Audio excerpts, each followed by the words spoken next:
రాష్ట్ర ప్రభుత్వం ప్రతిష్టాత్మకంగా అందిస్తున్న సంక్షేమ పథకాల అమలు నిరంతర ప్రక్రియ అని తెలంగాణ రాష్ట్ర మౌలికల సదుపాయాల సంస్థ చైర్మన్ నిర్మల జగ్గారెడ్డి అన్నారు. శుక్రవారం సదాశివపేటలోని 16/4వ వార్డులలో నిర్వహించిన ప్రజాపాలన వార్డు సభలో నిర్మలా జగ్గారెడ్డి పాల్గొని మాట్లాడారు.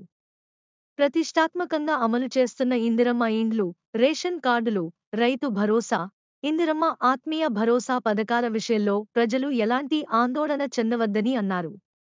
అర్హులైన ప్రతి ఒక్కరికీ ప్రభుత్వ పథకాల్లో లబ్ధి చేకూరుతుందని భరోసా ఇచ్చారు. రేషన్ కార్డులు అందించిన తర్వాత ప్రతి వ్యక్తికి 6 కిలోల సన్న బియ్యం పంపిణీ చేస్తామని తెలిపారు. ఇండ్లు లేని నిరుపేదలకు ఇందిరమ్మ ఇండ్ల ద్వారా ఇండ్లను అందజేస్తామని అన్నారు. కాంగ్రెస్ ప్రభుత్వం సంక్షేమ పథకాలు అమలు చేస్తుంటే ప్రతిపక్ష నాయకులు ఓర్వలేక రెచ్చగొట్టే ప్రయత్నాలు చేస్తున్నారని మండిపడ్డారు. ఈ కార్యక్రమంలో municipal commissioner Uma, Congress party పట్టణ అధ్యక్షుడు మునిపల్లి సత్యనారాయణ, మున్సిపల్ కౌన్సిలర్లు పిల్లోడి Viswanatham, Patluri Nagarajugoud, Gundu Ravi, Lakshmi Prasanna Shankar Goud, market committee chairman Sadakula Kumar, market committee vice chairman Kandi Krishna, ATMA committee chairman Prabhu, market committee director Chiru, నాయకులు, అధికారులు, మహిళలు పాల్గొన్నారు. ఇప్పుడు పెట్టుకోవాలి, ఇప్పుడు పెట్టొస్తాయి. నేను ఆఫీసర్ అప్లికేషన్ పెట్టినా రాలేవని బాధపడతారని ఈ సమావేశం. ధైర్యం మన కాన్స్టిట్యున్సీలో రాకపోయినా మీకోసం ఇంకా పని చేయడానికి వస్తున్నామని అది కూడా మీకు గుర్తుపెట్టుకోవాలని తెలియజేస్తుంది. వస్తాయేమో అని అనుకోకండి, ఇది నిరంతరం ఉంటుంది. గత ప్రభుత్వం ఏం చేసిందంటే కటాప్ పెట్టింది. వారం రోజులకే అప్లికేషన్ పెట్టాలి. మీ సేవలో వండి రాత్రి వాళ్ళు పండుకున్న వాళ్ళు కూడా ఉన్నారు. నాకు తెలిసి నేను చూసిన 1 గంట దాకా కూడా మరి ఎంట్రీ అవుతుందేమో, వస్తుందేమో, ఆధార్ కార్డు అది రేషన్ కార్డు వస్తుందేమో, ఇల్లు వస్తుందని మరి తొందర చేస్తే వాళ్ళు కటాప్ పెట్టేసి మరి గడువు తేదీ పెట్టింది. ఈ ప్రభుత్వం గడువు తేదీ లేదు.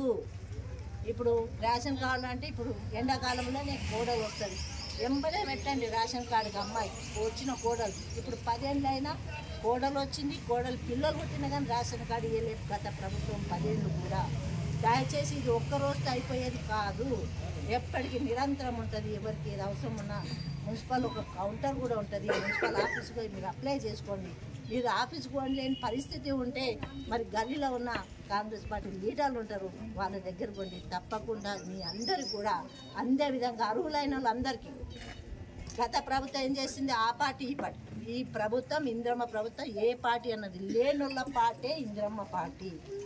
లేని వాళ్ళకు చేసేదే ధర్మము. అవునా, మనం కూడా ఆలోచన సమాజంలో మనం కూడా ఉన్నాం. లేని వాళ్ళకి చేస్తే దేవునితో సమానం, దేవుని చేసినట్టే. మానవ సేవ మాధవ సేవ ఎట్లనో ఇందిరమ్మ ప్రభుత్వం కూడా అదే విధంగా చేయడానికి ముందుకు వస్తుంది. మీకు ఇంకా కూడా అనుమానం ఉందా, చేస్తుందా చేయదని ఉన్నదా? ఉన్నదా? మాయా మంత్రం చేయనీకి కాంగ్రెస్ పార్టీకి అలాంటి లేదు. కాంగ్రెస్ పార్టీ మాట చెప్పిందే చేస్తుంది, చేసి చూపిస్తుంది. అదే ఈ రోజు వరకు ఉన్న కాంగ్రెస్ ప్రభుత్వం యొక్క లక్షణం. ఇంద్రమ్మ ఇండ్లే ఇచ్చింది, మళ్ళీ ఈ 10 ఏళ్లలో ఎవరికైనా ఇండ్లకు స్థలాలకు కానీ లోన్లు వచ్చినాయని అడుగుతున్నాం. మళ్ళీ కూడా ఇవ్వడానికి ఈరోజు సిద్ధంగా ఉంది. ప్రభుత్వం వచ్చింది కాబట్టి మరి ఈరోజు కాంగ్రెస్ పార్టీ మీకు అండగా ఉంటుంది, భరోసాగా ఉంటుంది. మరి రైతు బంధువు అప్పుడు పెట్టింది, ఇప్పుడు రైతు భరోసాని పెట్టి మన ముఖ్యమంత్రి గారు పంట పండిన భూములకే ఎన్ని ఎకరాలను ఉండండి, పంట పండించడానికే రైతు భరోసా ఇవ్వాలి. అదే రైతు బంధువు మనకు అలవాటు అయిపోయింది, రైతు బంధువు ఇవ్వాలని ముఖ్యమంత్రి గారు చెప్తున్నారు. లేకపోతే గట్లకో, పుట్లకో, రాళ్లకో, రప్పులకో, లేదా రియల్ ఎస్టేట్ చేసిన ప్లాట్లకో, ఇల్లు కట్టిన ఇళ్లకో రైతు బంధు వేసింది ఆ ప్రభుత్వం. ఆ పైసలు ఎవరి? మనము టన్ను కట్టిన పైసలు జమ చేసి మన కష్టార్జిత పైసలు తీసుకుపోయి కోట్లు ఉన్నోనికే పెట్టింది ప్రభుత్వము. ఆ ప్రభుత్వం 100 ఎకరాలు ఉన్నాయా మనకి ఎవరికన్నా?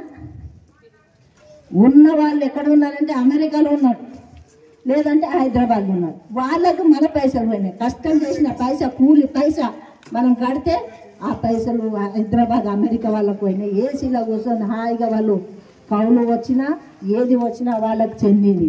ఇలాంటి తప్పుడు కానీ ఇలాంటి దోపిడీ జరగకుండా అలాంటి కటప్ చేసి పంట లేని భూములకు తీసేసి పంటలు పండే భూమికే రైతు భరోసా ఇవ్వడం జరుగుతుంది. మరి వాళ్ళు మనం ఈ ప్రభుత్వం కట్ చేసిన పైసలు 12,000 కూలి చేయని, నాలి చేయని, లేని వసతిలో ఉన్న వాళ్ళకి 12,000 ఇస్తున్నాం. ఇలాంటి కార్యక్రమాలు తీసుకొస్తూ ముందుకు వస్తున్నాం. అక్కల తమ్ముళ్ళ ఎవ్వరు కూడా మీరు భయపడకుండా, అదరకుండా, బెదరకుండా వచ్చే పథకాలను తీసుకొని సంతోషంగా సొంత ఇంటిలో మరి రేషన్ కార్డుతో ఆరోగ్యశ్రీ పొందుతూ మరి 12,000 ఆత్మ భరోసా పొందుతూ సౌలభ్యంగా ఉండాలని కోరుకుంటూ సెలవు తీసుకుంటున్నాను. అందరూ కూడా అర్హులైన వాళ్ళందరూ కూడా ఇవన్నీ పథకాలు అందుతాయని తెలియజేసుకుంటున్నాను. ఎందుకంటే ప్రభుత్వం రాకముందు ఏవైతే మాట ఇచ్చిందో ఆ మాట ప్రకారంగానే ఈరోజు ఒకటి చేస్తూ వస్తుంది. ప్రజలందరికీ తెలుసు. ప్రజల్లో ఏదో కలకలం ముట్టించి ఏదో చేయాలని ఎవరైనా ప్రయత్నం చేసినా అది మంచి పద్ధతి కాదు. మరి చేసే వాళ్ళనే చెడగొట్టడం అది అసలే కాదు. ప్రజలందరూ గమనిస్తున్నారు. దయచేసి ప్రజలారా, మీకు ఏ ఇబ్బంది ఉన్నా ఏదున్నా కానీ అధికారులను కలవండి, సహకారం తీసుకొని మీరందరూ పొందాలని నేను తెలియజేసుకుంటున్నాను. ఇండ్లు లేని వాళ్ళకి ఇళ్ళ స్థలం ఉంటే ఫోటో తీసుకున్నది ఫైనల్ కాదు. అందరు ఏమంటారు, ఫైనల్ అయిపోయింది వాళ్ళకి ఇల్లు వచ్చిందని. కాదు, మళ్ళీ సర్వే ఉంది. ఇప్పుడు వచ్చిన దరఖాస్తులు పట్టుకొని ముందు వచ్చిన లిస్టు 2 కూడా సరి చేసుకుంటూ మరి ఎవరికైతే అర్హులు ఉన్నారో వాళ్ళకి ఇవ్వడం జరుగుతుంది. ఇది కాన్స్టిట్యున్సీ నియోజకవర్గానికి 3,500 ప్రతి సంవత్సరం ఇస్తారు. ఒక సంవత్సరం ఒకరికి వస్తే ఇంకో సంవత్సరం ఇంకోరికి, అట్లా 4 సంవత్సరాల వరకు ఈ వ్యవధి నడుస్తూ ఉంటుంది. అందరికీ కూడా ఇండ్లు వస్తాయి. స్థలాలు ఇచ్చి ఇండ్లు కట్టించే ప్రక్రియ ప్రభుత్వం ప్రకటించడం జరిగింది. దయచేసి అపోహలో పోకండి, ఆ మాటలు ఈ మాటలు వినకండి. మరి అలాగే రేషన్ కార్డు కూడా ఇప్పుడు ఎంతమంది కొడుకుల పెళ్ళిళ్ళు అయినాయో వాళ్ళు సపరేట్ చేసుకోవచ్చు. తల్లిదండ్రులతో కాకుండా సపరేట్ చేసుకునే ఇది వసతి కూడా ఉంది.